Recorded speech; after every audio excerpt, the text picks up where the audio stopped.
Hello there, and welcome to my channel, Blue Stocking Broad. That is me, or you can call me Kim. And let's get started. We're going to do something different here this is just for fun, educational purposes, okay? So keep that in mind as we go along. Besides history and besides, books and things like that, I just love learning, and especially like kind of occulty things like that, spiritual things, witchy things, whatever you want to say. But one of those things that I do love and appreciate is tarot. I've been doing tarot readings for a few years and I love it. I've taken a break actually for a couple of months due to health stuff, so I haven't done it in a while. And actually, next month I will be teaching a Intro to Tarot course in person, locally, and that's coming up, and I just need to practice, honestly. So I thought we'd try a fun little experiment, I guess you could say.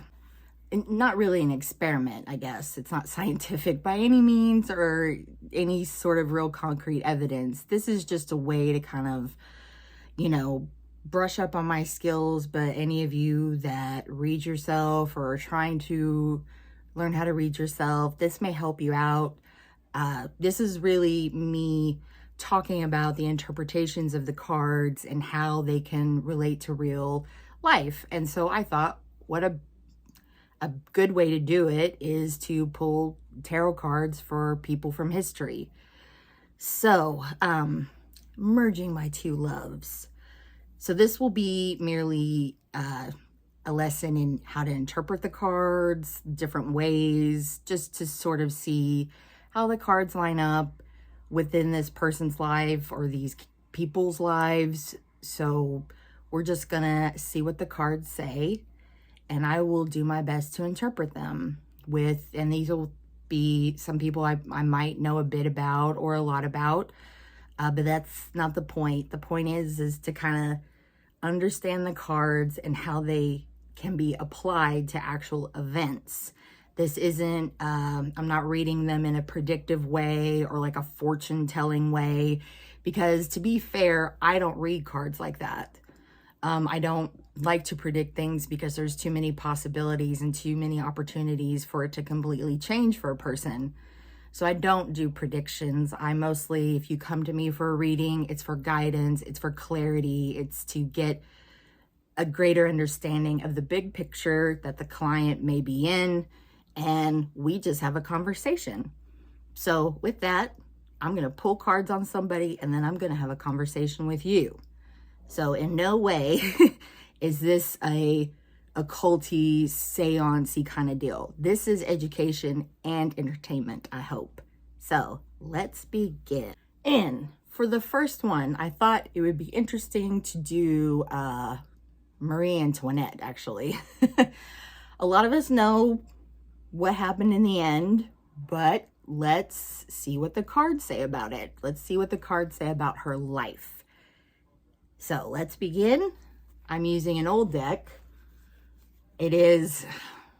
I've always heard it called the Italian deck, but I know that's not true. There's an artist that is attributed with this deck, but I can't remember their name. So if you know, please comment down below, because I'd like to know and write it down so I can remember. Because if I don't write things down, I forget. Okay, so we're going to do Marie Antoinette. Now, everybody has a different operating system. Do they shuffle the cards? Blah, blah, blah. How do you shuffle them? Do you cut them? It all depends. I think everybody does it differently. But I like to I've already done this, so spread them out and kind of just get my intention, warm them up is what I usually say. And just kind of get my hands around them. Kind of focus on where I really want the answer to or the clarity to. And I think I'm going to pull 3 to 5 cards. Oop, one popped out.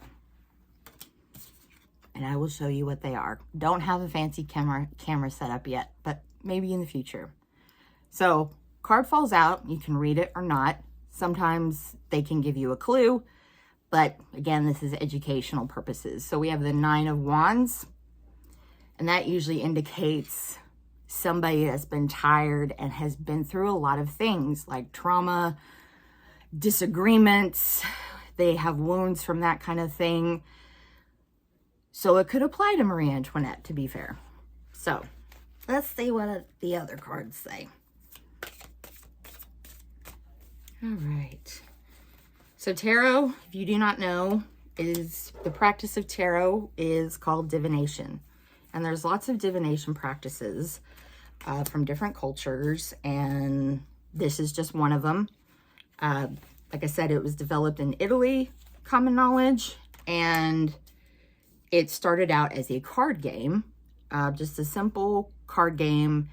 And it was something that they played in like salons and in castles or manor homes or something, just a way to entertain themselves. And then it kind of changes into a more symbolic, occult kind of thing later on. I believe around the 18th century, but I could be wrong. But I'll look it up. So I've got 3 cards out. I'm going to pull a couple of more. You can do great spreads with just a few cards. It does help. The less cards you use, the better.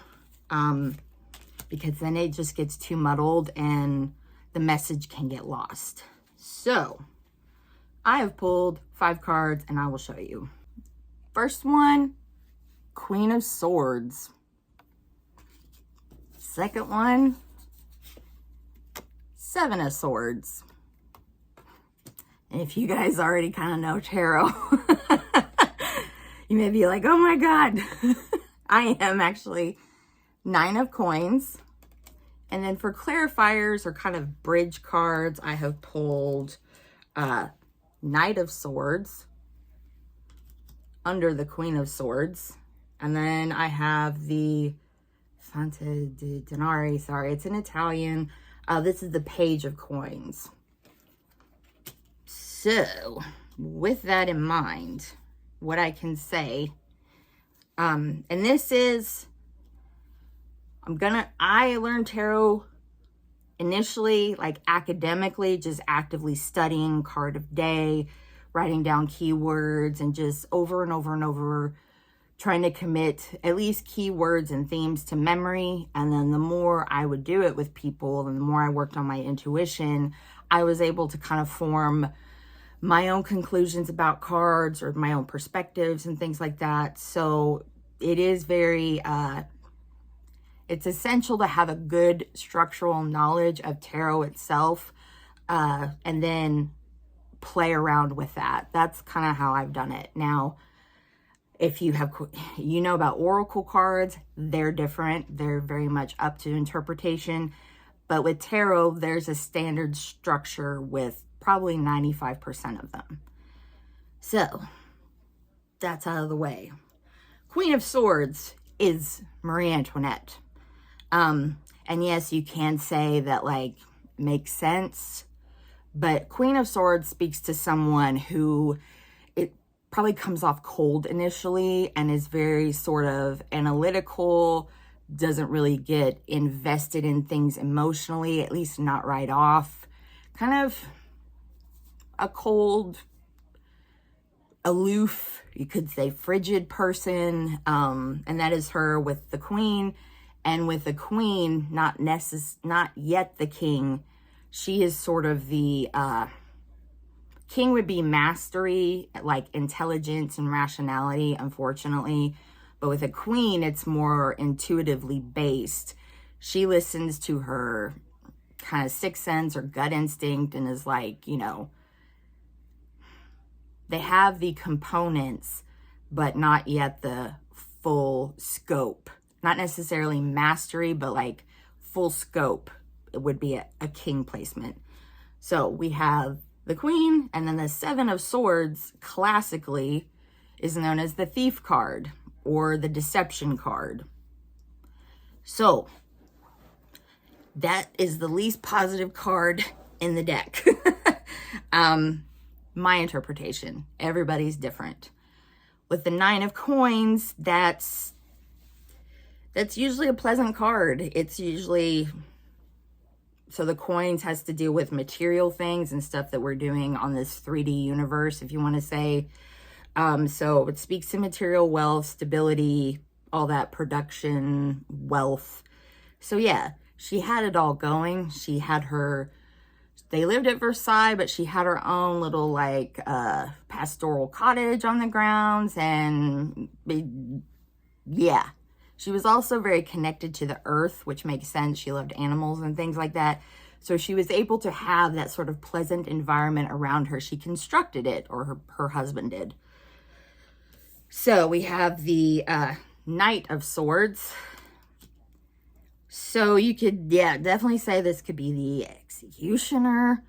But I looked at these kind of court cards. So their court cards are the pages, knights, queens, and kings, like I said. So the knight is a court card, and with swords, and this will refer to the Queen of Swords too. Swords have to do with the mind, the intellect, thoughts, things like that. So swords is not the cozy, comfy suit of the tarot. It's mental capacity and thinking, no emotion.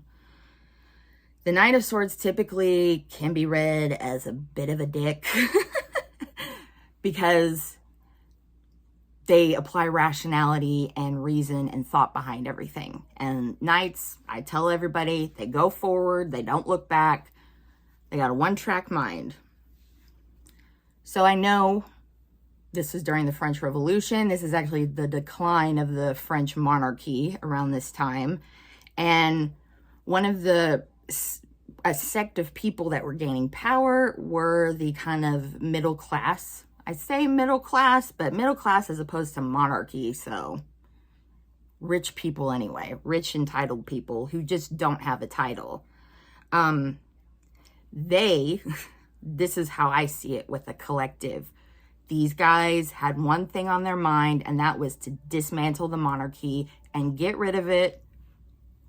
And they were going with that and not thinking about consequences or anything like that. They just knew that they had to do this deed, and they did. And the final card, the Page of Coins.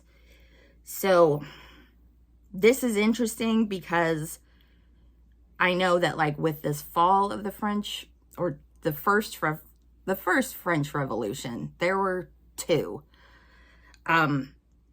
This is more of a what the lords wanted, the Knight of Swords. They wanted a new start. They wanted a chance to like build their wealth. The page is the child, so it's the beginning of the court. So the seed is planted. They have this very idealistic way of operating governments and everybody having what they deserve and what they can get, that it's not all this hierarchy, that everybody has an opportunity to make their own luck and make their own life. So that's how I would read this spread. If Marie Antoinette was sitting in front of me, I would be like, girl, I can see all of these issues in your life. And not to make a prediction, but this is, these would be sort of, if I was reading for her, I'd be like, hey, you got to watch out for these people and keep in mind that you have other people with other motives and other intentions that could come your way. This is how I would read it. What do you think? Girl, I'm sorry for what happened to you, truly. I am sorry. I think she was very much a misunderstood young woman. Woman, period. And a lot of historians do agree that, you know, she was kind of just a scapegoat for a lot of things that her predecessors did and her ancestors did. So she got a lot of flack for no true reason. I mean, she did love to shop. Girl loved to shop. But she promoted French textiles. No other, you know, she wanted to champion the French merchants. So, you know, she didn't say to let them eat cake or anything like that. So, you know, lots of people have been misunderstood in history. So hope you enjoyed that. Hope that helped you if you're learning tarot as well, that helped you kind of understand the cards, maybe giving you a different perspective or expanding on what you already know. Like, share in the comments, subscribe if you're interested for more of these things. I plan on doing more of them because they're actually pretty fun. Easier than writing scripts and studying. But do you agree or disagree with any of the interpretations that I made of the cards? Do you have any insights as well? Please comment. I'd love to read. Tarot readers all read differently and have different systems, but we can all share because it just expands our own wealth of knowledge. So thank you very much, and I will see you all soon. Oh, also, if there are any other people that you would like to see what the cards say about them, you know, people from history, people from pop culture. I'm even thinking about doing like movie characters and book characters. So just kind of let me know. Who do you want to see talk through the cards? Bye, guys. Thank you. See you next time.